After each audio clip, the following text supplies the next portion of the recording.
Hello, listeners. We are in India with our cousin brother Neel, and so we're going to be doing this episode with him.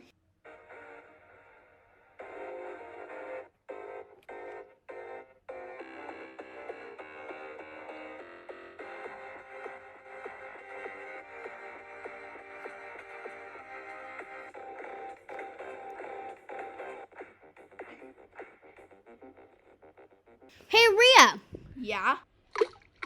Don't dump random things into that storm drain. It'll pollute our watersheds. What? I know snakes shed, but watersheds too? What's a watershed? a watershed is an area of land that drains water into a specific water body. We all live in a watershed. So, not like a snake. Well, in San Francisco, the main watershed is the San Francisco Bay. Watersheds can drain snow, rainfall, hail, and groundwater into lakes and rivers. Have you seen a rectangular piece of metal with bars going through the rectangle with a sign saying no dumping? Have you ever wondered what it is? That is a storm drain. Oh, I remember that. It was where I threw my candy wrapper. Think about it. Everything in storm drains goes into the bay. These lakes and rivers connect to larger bodies of water, such as into bays and oceans. Not all of the water that is in a watershed flows out this way, though.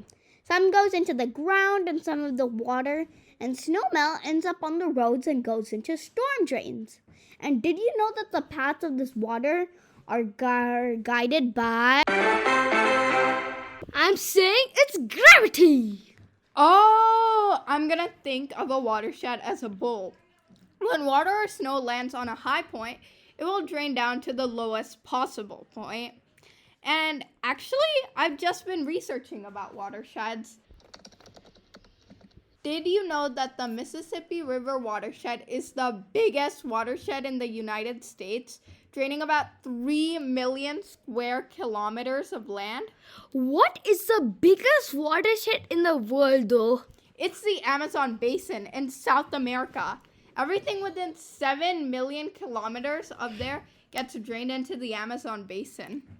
7 million kilometers? Watersheds also have addresses. Oh, I know about this. The watershed isn't constructed in the same way as our house addresses, but works as a numbering system. All water bodies have numbers. So if I'm trying to find an address of our watershed, and I know that the pond next to our house flows into a stream, that flows into a lake, and that finally flows into the ocean, then I would put the numbers like so. If the pond is 7, the stream is 12, and the lake is 44, and the ocean is 78, then my watershed address would be 7:12:44:78. Phew, that was a lot to take in. Cool though, right? Well, our watersheds are really getting polluted though. Polluted? Yeah, remember that was what we were talking about at the beginning of the episode? Oh yeah! When you went to get back the candy wrapper you littered in the storm drain. The emphasis you put there when you said littered is acknowledged. Also, there are other things polluting our watersheds, such as pesticides we use in the gardens, petrol that spills while driving, and the soap we use when we give our car a wash. Actually, I would recommend going to a gas station or something to wash your car instead of doing it yourself. They recycle the water in soapy suds, so it's not a waste of water, and the soapy water isn't going into the soil. It's so important to keep pollutants out of our storm drains, rivers, and creeks. Because of all those pollutants would end up in the bay, and it would be bad for animals and the ecosystem. Much of the trash that washes out into these watersheds is made from material called plastic. Yeah, Plastic is very harmful for our earth because it takes such a long time to decompose. Yes, plastic breaks down into smaller pieces that break down into even smaller pieces until the pieces of plastic are so small they can only be seen under a microscope. This type of plastic is called microplastic. I've just been thinking about it.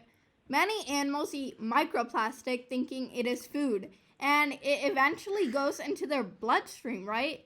Animals eating plastic can be harmful to humans too, though, because while humans don't consume plastic directly, when we eat meat, such as seafood, that plastic in that animal would go into our bodies too. Yes, scientists have already discovered plastic inside so many humans. Did you know plastic is in our everyday items? Think about the beads you have on your bracelet or the chewing gum you chew and even the toothpaste you use to brush your teeth. All of those items contain plastic. Okay.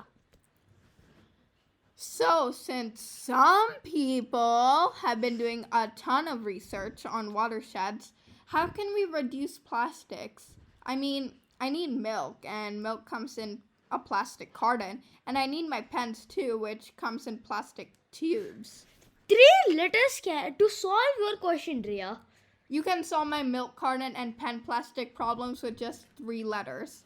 Yep, and since Neel took my gravity moment, I am taking his moment here. Hey! Here it goes. R. You mean the Tollywood movie we watched last month? That song there was so good. Remember the Natu Natu song? It won an Oscar one year. What the? We meant reduce, reuse, recycle. So, not the movie RRR. Reduce, reuse, recycle. It's equally as cool as you know. Reduce the plastic you use, reuse the plastic you already have, and recycle the plastic you can't reuse. So, how do I know which plastics are recyclable? Look for the number from 1 to 7 in your plastic in the triangle made of arrows. Then you will know it's recyclable. Oh, so containers and wrappers. And also, I think I understand what you mean with RRR. Because I saw arts and crafts that can make pen tubes into lip gloss bottles and milk cartons that can become plant pots and even watering cans. Good thing, because ours is broken. Well, listeners, this is the last episode in our ocean season. I can't believe it. It has almost been a year since we first started our podcast. Listeners, thank you for being such a great audience. Our viewers are growing each day. And it is a great way to be sharing and receiving information on the way. For the last time this season, Bye!